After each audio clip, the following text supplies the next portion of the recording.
لگا رہے ہو ہیں، اس کی شادیاں کر رہے ہو۔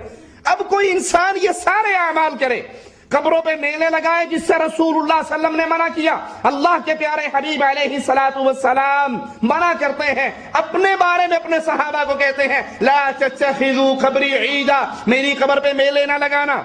اللہ کا واسطہ دے کے آپ سے پوچھتا ہوں، اگر محمد کی قبر پہ میلہ نہیں لگ سکتا تو پھر کسی اور کی قبر پہ میلہ کیسے لگ سکتا ہے؟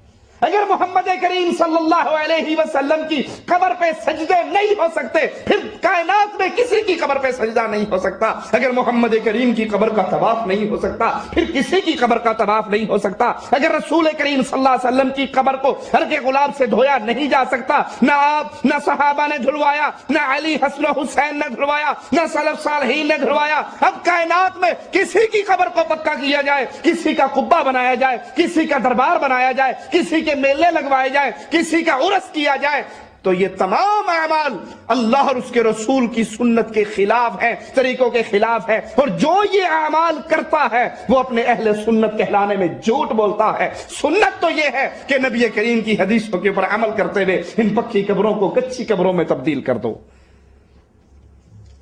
اہل حدیث اور سنی میں فرق یہ ہے، جو سنی ہمارے ہاں مشہور و معروف ہے وہ قبروں کو پوج رہے ہیں پھر بھی سنی ہیں، اذان سے پہلے الصلاۃ والسلام علیکہ یا نور من نور اللہ کے نعرے بلند کر رہے ہیں کہ محمد صلی اللہ علیہ وسلم اللہ کے نور کا ٹکڑا ہے، اللہ کے نور کا حصہ ہے، یہ نعرے بلند کر رہے ہیں، اور پھر بھی سنی ہونے کے دعوے دار ہیں۔ یہ اپنے اس عقیدے میں، یہ اپنے اس دعوے میں جھوٹ بولتے ہیں۔ صحیح اہل سنت وہ ہے جو اللہ اور اس کے رسول کے حکموں کے مطابق زندگی گزارتا ہے، اپنی شکل ویسی بناتا ہے، اپنی سیرت ویسی بناتا ہے، شادی ویسے کرتا ہے، نکاح ویسے کرتا ہے، طلاق ویسے دیتا ہے، نماز ویسے پڑھتا ہے، تجارت ویسے کرتا ہے، زندگی کے ایک ایک عمل میں اس کا آئیڈیل، اس کا امام، اس کا قائد، اس کا رہبر محمد الرسول اللہ صلی اللہ علیہ وسلم ہے۔ جس نے یہ فیصلہ کیا وہ اہل سنت ہے، وہ اہل حدیث ہے، وہ سچا اللہ کے نبی کا محب ہے، اور جس نے یہ فیصلہ نہیں کیا وہ تجارت کرتے ہوئے سود کے معاملے پہ چلتا ہے، وہ شادی کرتے ہوئے ہندوؤں کی رسموں پہ چلتا ہے، وہ مرتے پہ جاہلی طریقوں کی رسموں کو ادا کرتا ہے، پھر یاد کر لیجئے وہ جتنے مرضی نعرے لگاتا رہے وہ اہل سنت نہیں ہے۔ اہل سنت وہ ہے جو زندگی کے ہر قدم کے اوپر محمد کریم صلی اللہ علیہ وسلم کی سنت کو دیکھے۔ اللہ سے دعا ہے اللہ ہمیں ہر عمل میں امام اعظم، قائد اعظم، امام الانبیاء محمد الرسول اللہ صلی اللہ علیہ وسلم کی سنت پہ عمل کرنے کی توفیق عطا فرمائے۔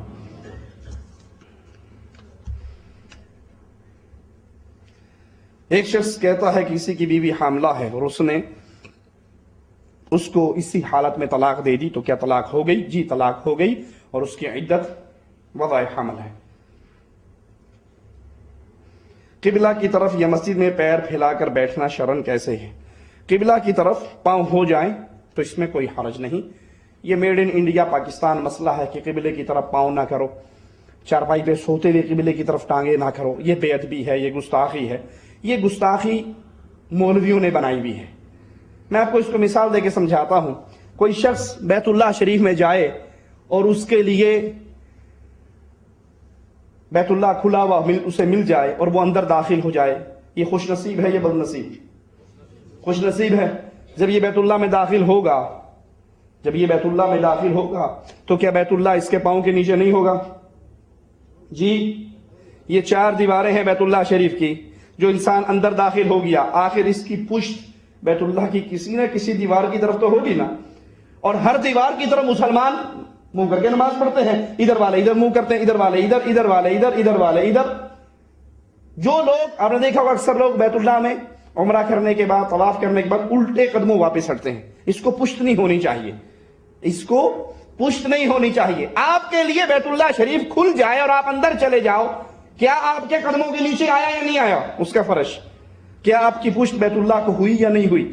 یہ میڈ ان انڈیا پاکستان مسئلہ ہے۔ ہاں یہ بات ضروری ہے کہ پیشاب کرتے ہوئے بیت اللہ شریف کی طرف منہ نہیں کرنا چاہیے، اسی طرح پیشاب کرتے ہوئے بیت اللہ شریف کی طرف پشت بھی نہیں کرنی چاہیے۔